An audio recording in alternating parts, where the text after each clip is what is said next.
Namaskaram. We are continuing with the Mahabharata story, Arjuna's pilgrimage, and he had reached Prabhasa Tirtha, and there he met Krishna first, and then all the prominent Yadavas, including Balarama, and Balarama had asked Krishna to accommodate Arjuna, guised as a saint in Subhadra's palace.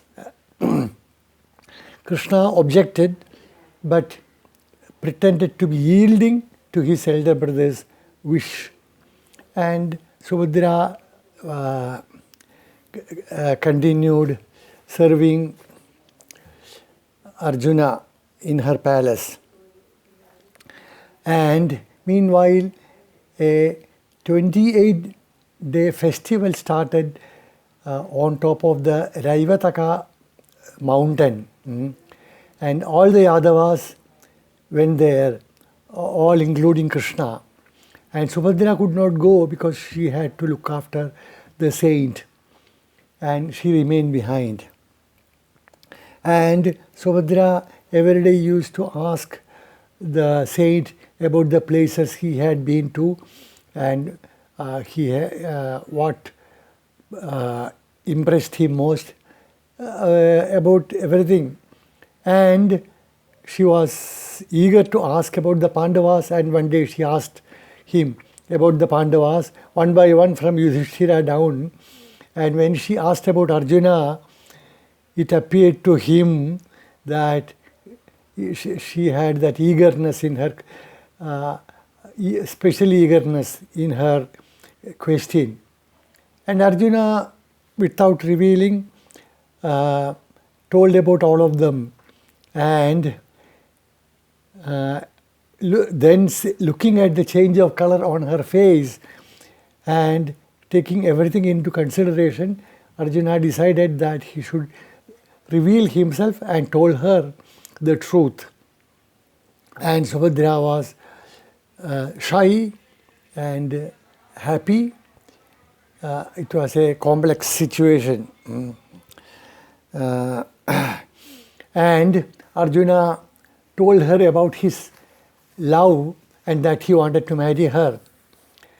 Subhadra didn't have any objection except for the permission from Balarama and Krishna.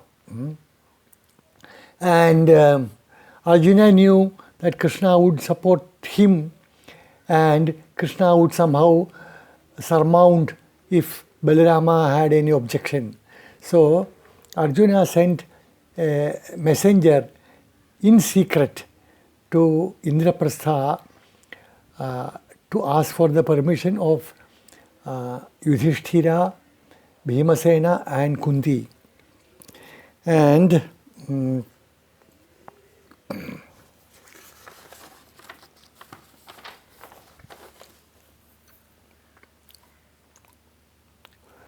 meanwhile, Subhadra was anxious about her marriage, whether she would succeed in marrying Arjuna, and such thoughts made her spend sleepless nights and days without food. And her mother, Devaki, noticed this, and when she asked Subhadra, Subhadra told her mind to her mother, and then Devaki consoled her, "Don't worry, I will take the permission from all concerned." And she confided in Vasudeva, Subhadra's father, Arjuna's identity and about the love of Arjuna and Subhadra mutually. And Vasudeva called Krishna. Balarama was not there. And Satyaki and the leading leading Yadavas and convinced them that this is the right thing to do.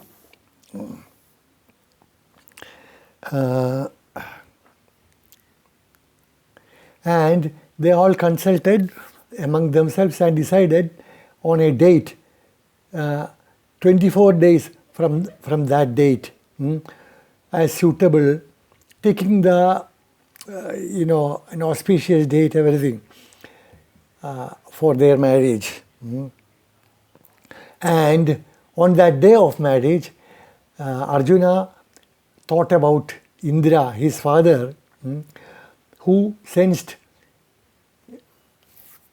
who got this message, and he came down with Shachi Devi, his wife, and they blessed Arjuna, and Indra arranged for Srinarada Maharshi and Kashyapa Maharshi to conduct the marriage suitably, and the marriage was conducted with due religious ceremonies. And Krishna had asked Arjuna in advance to take a suitable chariot and take his personal horses. They were called Shaibya and Sugriva. They were very good horses. Krishna always took them on his chariot. And on the day, Subhadra had arranged for a suitable chariot, and Arjuna had asked her to equip the chariot with enough armory, bows and arrows, maces, swords, everything for a full-fledged war, if necessary. And everything was ready. So after the marriage was conducted, they started. And Subhadra told Arjuna that it was her desire from childhood to drive Arjuna's chariot in a war. And she thought this would be an occasion. And it was useful because Arjuna may have to fight, so he can't do both. So Subhadra took the reins, and taking permission from all the elders, they started on their journey to Indraprastha.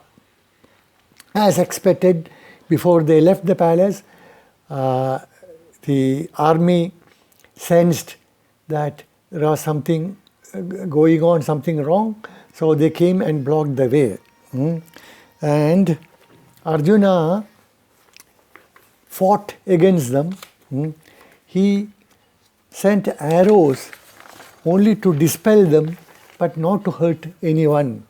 And he could easily dispel the attack, send the warriors scattered. There was no bloodshed at all. And when Balarama returned, he heard about this marriage in his absence, and he was very angry. He was angry because, due to many reasons. One was that he wanted Subhadra to be married to Duryodhana, who was his favorite disciple. And Duryodhana was, of course, a desirable in-law. But, his plans got distorted, and he was angry. And when other Yadavas also raised their voice against this marriage in their absence, Balarama said, well, you ask Krishna, he should explain. And Krishna said, look, what has happened has happened. There is nothing we could do about that. They are married already, and they have also left So, and nothing wrong has happened. Arjuna is from a very good family. The family is more than a match for us.